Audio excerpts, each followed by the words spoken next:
हमें क्वेश्चन दिया है if A B C D is a parallelogram in which diagonal A C bisects angle A then prove that A B C D is a rhombus. तो देखिए बेटा, हमें question में given है, given क्या है आपके पास कि ये जो ए बी सी डी है ये आपका एक पैरेललोग्राम है। ठीक है, तो हम साथ के साथ लिखते जाएंगे हमें क्या क्या क्वेश्चन में गिवन है और क्या हमें प्रूव करना है। ठीक है, तो हमें गिवन है कि हमारा जो ए बी सी डी है ये एक पैरेललोग्राम है और ये जो डायगोनल ए सी है ये एंगल ए को बाइसेक्ट कर रहा है। ठीक है, एंगल ए को बाइसेक्ट कर रहा है यानी कि एंगल ए को ये इक्वल पार्ट्स में डिवाइड कर रहा है। ठीक है, तो यानी कि हमें क्या दे रखा है, where angle 1 is equal to angle 2।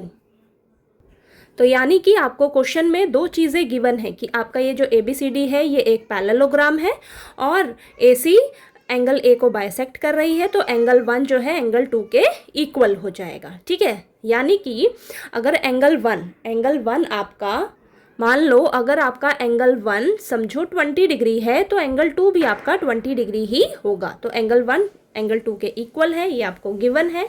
ठीक है, अब देखिए आपको बोला है कि प्रूव करके दिखाइए कि ये जो ए बी सी डी है ये एक रोम्बस है। रोम्बस है यानी कि आपको क्या करना होगा, प्रूव करना होगा। तो यहाँ पर हम लिखेंगे to prove A B C D is a rhombus. ठीक है, हमें प्रूव करना है कि ये जो हमारा ए बी सी डी है ये एक रोम्बस है। रोम्बस यानी कि इसकी सारी साइड्स क्या होनी चाहिए, इक्वल होनी चाहिए। अगर इसकी सारी साइड्स एक दूसरे के इक्वल हो जाएंगी तो हम कहेंगे कि हमारा ये जो ए बी सी डी है ये एक रोम्बस है, यानी कि A B is equal to B C is equal to C D is equal to D A. ठीक है, ये रोम्बस की प्रॉपर्टी है। पैरेललोग्राम में क्या होता है, इसकी जो पैरेलल साइड्स होती हैं वो एक दूसरे के पैरेलल हैं यानी कि इक्वल हैं। A B is equal to C D और B C is equal to D A. ठीक है, लेकिन रोम्बस में क्या होता है, इसकी ऑल साइड्स क्या होती हैं, एक दूसरे के इक्वल होती हैं। तो अगर हम ये प्रूफ कर दें कि हमारी ये जो चारों साइड्स हैं ये एक दूसरे के इक्वल हैं तो हम कहेंगे कि हमारा ये जो ए बी सी डी है ये एक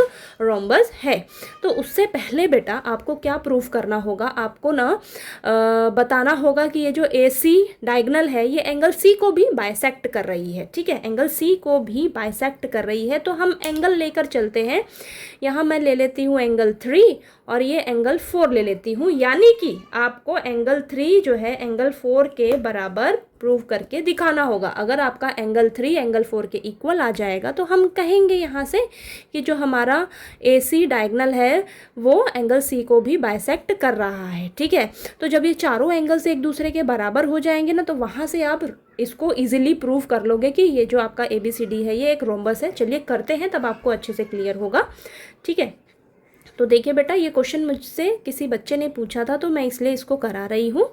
ठीक है, तो देखिए हम प्रूफ करेंगे। सबसे पहले यहाँ पर आपको दे क्या रखा है, हमें क्वेश्चन में सबसे पहले दे रखा है कि हमारा ये जो ए बी सी डी है ये एक पैरेललोग्राम है। ठीक है, तो अब हम क्या कहेंगे कि हमारी ये जो और हमें दे रखा है एंगल 1 जो है एंगल 2 के इक्वल है, ये हमें गिवन है। ओके, अब देखिए पैरेललोग्राम की क्या प्रॉपर्टी है, ए बी जो है वो सी डी के पैरेलल है। ठीक है, ए बी अगर सी डी के पैरेलल है और ये जो ए सी डायगोनल है ये एक ट्रांसवर्सल लाइन है। ठीक है, ट्रांसवर्सल लाइन है तो देखिए जेड वाली फॉर्म बन रही है ना, जेड वाली फॉर्म बन रही है यानी कि एंगल 2 जो है वो एंगल 3 के बराबर हो जाएगा। क्यों, क्योंकि अल्टरनेट इंटीरियर एंगल्स हैं। ठीक है, तो यहाँ पर हम लिखेंगे सबसे पहले A B parallel to C D. अगर ए बी सी डी के पैरेलल है, ए बी सी डी के पैरेलल है तो यहाँ से हमारा एंगल 2 जो है वो एंगल 3 के बराबर हो जाएगा। यहाँ पर हम लिख देंगे अल्टरनेट इंटीरियर एंगल्स। ठीक है, alternate interior angles and A C is a transversal line, interior angles and A C is a transversal line. ठीक है, ये लिख दिया आपने, तो साथ में मेंशन ज़रूर करना है ट्रांसवर्सल। ठीक है, सल लाइन।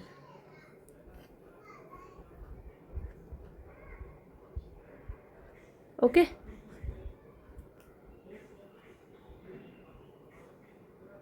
ये देख लेना आप। उसके बाद यहाँ पर देखो बेटा इसी सेम तरीके से अब ये जो बी सी लाइन है ये आपकी डी ए लाइन के पैरेलल है। DA लाइन के पैरेलल है। तो यहाँ से देखिए Z फॉर्म बन रही है आपकी, ऐसे Z फॉर्म बन रही है, ठीक है, ध्यान से देखो ना, ऐसे Z फॉर्म बन रही है, यानी कि एंगल 1 जो है एंगल 4 के इक्वल हो जाएगा। तो यहाँ पर हम लिख देंगे BC is parallel to AD, ठीक है, BC is parallel to AD। तो हमारा एंगल 1 जो है वो एंगल 4 के इक्वल हो जाएगा, ठीक है।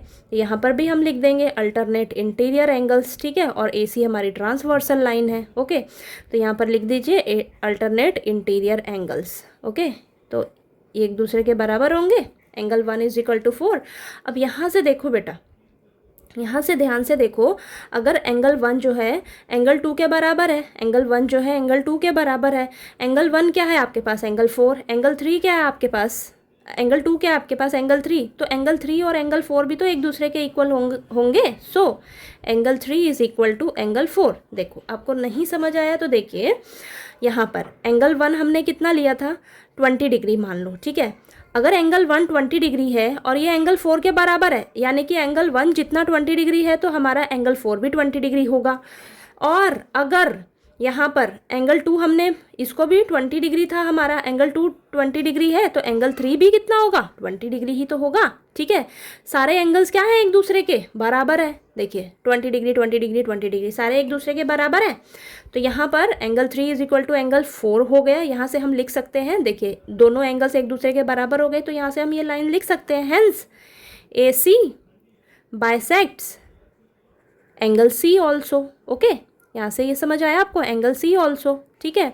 तो यहाँ से हम कंक्लूजन निकाल सकते हैं, देयरफॉर इतना तो हमने कर दिया, therefore angle 1 is equal to angle 2 is equal to angle 3 is equal to angle 4, ठीक है। तो इसका यूज़ हमें आगे चलकर पड़ेगा, क्योंकि हमें क्वेश्चन में क्या प्रूव करना है, ABCD क्या है एक रोम्बस है, ये प्रूव करना है, ठीक है। तो सारे एंगल्स एक दूसरे के बराबर है। तो चलिए अब हम मेन उस पे आते हैं कि हमें प्रूव क्या करना है। हमें प्रूव करना है कि हमारा ये जो ABCD है ये एक रोम्बस है बेटा, ठीक है। ABCD क्या है आपका एक रोम्बस है, ये आपको प्रूफ करना है, यानी कि आपको सारी साइड्स को एक दूसरे के इक्वल प्रूफ करके दिखाना होगा, ठीक है। कैसे करेंगे, हम क्या करेंगे, बारी बारी से ना एक एक ट्रायंगल उठाएंगे, ठीक है। तो आपने क्या लिखना है, इन ट्रायंगल ABC, एक एक करके आपने ट्रायंगल लेनी है और हम ABC ट्रायंगल लेंगे, ठीक है। ये ट्रायंगल लिया आपने, ओके। अब इस ट्रायंगल में एंगल 2 जो है वो एंगल 4 के इक्वल होगा, ठीक है। एंगल 2 जो है वो एंगल 4 के इक्वल होगा। अभी मैंने यहाँ पर लास्ट में आपको बताया सारे एंगल्स एक दूसरे के इक्वल हैं, सारे एंगल्स एक दूसरे के इक्वल हैं, यानी कि एंगल 2 जो है वो एंगल 4 के इक्वल होगा। अब यहाँ पर एंगल 2 के सामने कौन सी साइड है आपकी, BC साइड है, ठीक है। और एंगल 4 के सामने कौन सी साइड है आपकी, AB साइड है, ठीक है ना, समझ में आया आपको, okay. BC is equal to AB, ये हो गया, आपको यहाँ से पता लग गया, ठीक है। अब हम दूसरी ट्रायंगल लेंगे, triangle ACD, in triangle ACD, इसमें देखिए एंगल 1 जो है एंगल 3 के इक्वल है, angle 1 is equal to angle 3। अब यहाँ पर साइड में आप लिख भी दीजिए, यहाँ पर लिखेंगे हम, मेंशन करना है आपने कि sides opposite to equal angles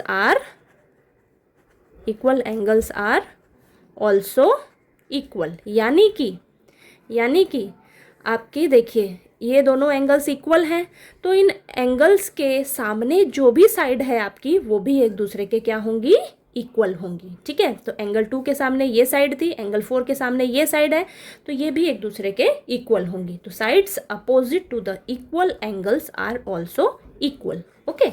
अब देखिए angle 1 is equal to angle 3, तो एंगल 1 के सामने कौन सी साइड है, CD, एंगल 3 के सामने कौन सी साइड है, AD, यानी कि CD is equal to AD, okay.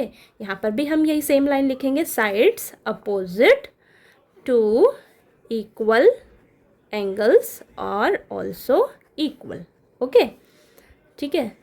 दो एंगल्स आपके इक्वल हैं, किसी भी ट्रायंगल में अगर दो एंगल्स आपके इक्वल होते हैं तो उनकी अपोजिट साइड्स भी एक दूसरे के बराबर होती हैं, ठीक है। यहाँ से ये पता लग गया। अब हमें क्वेश्चन में गिवन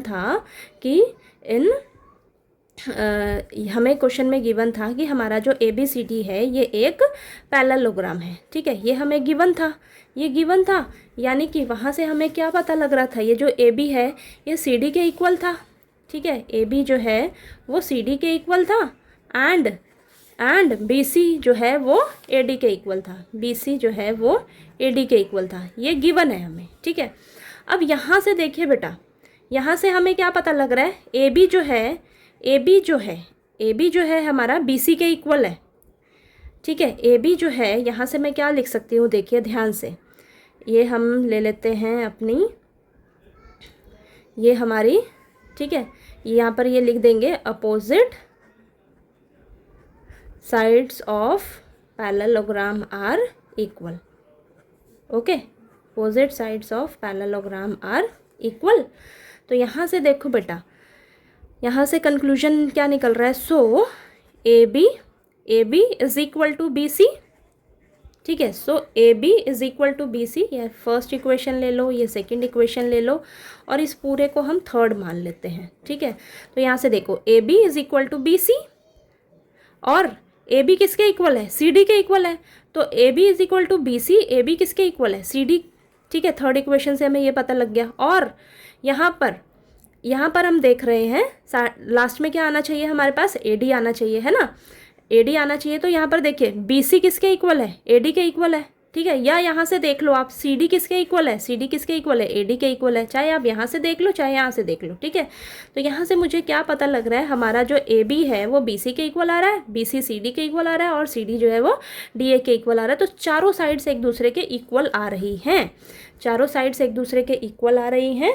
तो हम क्या कहेंगे कि अगर हमारी ये जो चारों साइड्स अगर इक्वल आ रही हैं तो हम कहेंगे कि ये जो हमारा ए बी सी डी है ये एक रोम्बस है, ठीक है। तो therefore A B C D is a rhombus, ठीक है। समझ आया बात आपको? तो आपको ये अच्छे से प्रॉपर एक्सप्लेन करना है क्वेश्चन को। तो सबसे पहले आपने क्या करना है, हमें क्वेश्चन में दे रखा है कि ABCD एक पैरेललोग्राम है और angle 1 is equal to angle 2 है, क्योंकि AC जो है वो एंगल A को बाइसेक्ट करे यानी कि इसको इक्वल पार्ट्स में डिवाइड कर रही है। तो मैंने एग्जाम्पल लिया कि मान लो अगर ये 20 डिग्री है तो ये भी 20 डिग्री होगा। आप कुछ भी समझ सकते हो, 30 डिग्री 40 डिग्री कुछ भी, अगर ये 30 डिग्री होगा तो ये भी 30 डिग्री होगा, यानी कि इक्वल होगा, ठीक है। तो एंगल 1 एंगल 2 के इक्वल होगा। ये दो बातें हमें दे रखी हैं, ठीक है। तो अब ABCD को रोम्बस प्रूव करने के लिए सबसे पहले आपको इस एंगल को भी करना होगा कि ये भी एक दूसरे के इक्वल हैं, ठीक है। तो एंगल, इसको हमने एंगल 3 और एंगल 4 माना और इनको भी हमने एक दूसरे के इक्वल प्रूव करके दिखाया। और यहाँ से सारे एंगल्स हमारे क्या आ रहे हैं, एक दूसरे के बराबर आ रहे हैं, ठीक है। यहाँ से आपको ये मिला। उसके बाद रोम्बस कैसे प्रूव करेंगे, अलग अलग से हम ट्रायंगल लेंगे दोनों, और एंगल 2 जो एंगल 4 के इक्वल होगा तो इसकी अपोजिट साइड्स भी एक दूसरे के इक्वल होंगी, ठीक है। अपोजिट साइड्स भी एक दूसरे के इक्वल होंगी, और ऐसे ये वाली ट्रायंगल लेंगे तो इसकी अपोजिट साइड्स भी एक दूसरे के इक्वल होंगी, ठीक है। अब हमें क्वेश्चन में गिवन क्या है, ABCD एक पैरेललोग्राम है, वहाँ से हमें पता है कि जो पैरेललोग्राम की अपोजिट साइड्स क्या होती हैं, वो एक दूसरे के इक्वल होती हैं, तो ये लिखा हमने। अब इन सभी को कंक्लूड जब करोगे तो आपको यही मिलेगा कि जो आपकी AB है वो BC के इक्वल है, और यहाँ से देखेंगे तो BC हमारा AD के इक्वल आ रहा है, और ये CD जो है AD के इक्वल आ रहा है। तो एक तरह से हमारी ये जो चारों साइड्स हैं ये एक दूसरे के बराबर आ रही हैं, ठीक है। आप यहाँ से तीनों में समझोगे इक्वेशन से तो तीनों साइड्स आपकी एक दूसरे के बराबर आ रही हैं बेटा। तो इसलिए चारों साइड्स एक दूसरे के इक्वल आ रही हैं। जब चारों साइड्स एक दूसरे के इक्वल आ जाएंगी तो हम कहेंगे कि हमारा ये जो ABCD है ये एक रोम्बस है, ठीक है। क्लियर हुआ, समझ आया आपको, ठीक है। तो चलिए, अगर आपको ये क्वेश्चन समझ आया होगा तो प्लीज़ वीडियो को लाइक कीजिए, शेयर कीजिए और ज़्यादा से ज़्यादा सब्सक्राइब कीजिएगा चैनल को। Thank you so much.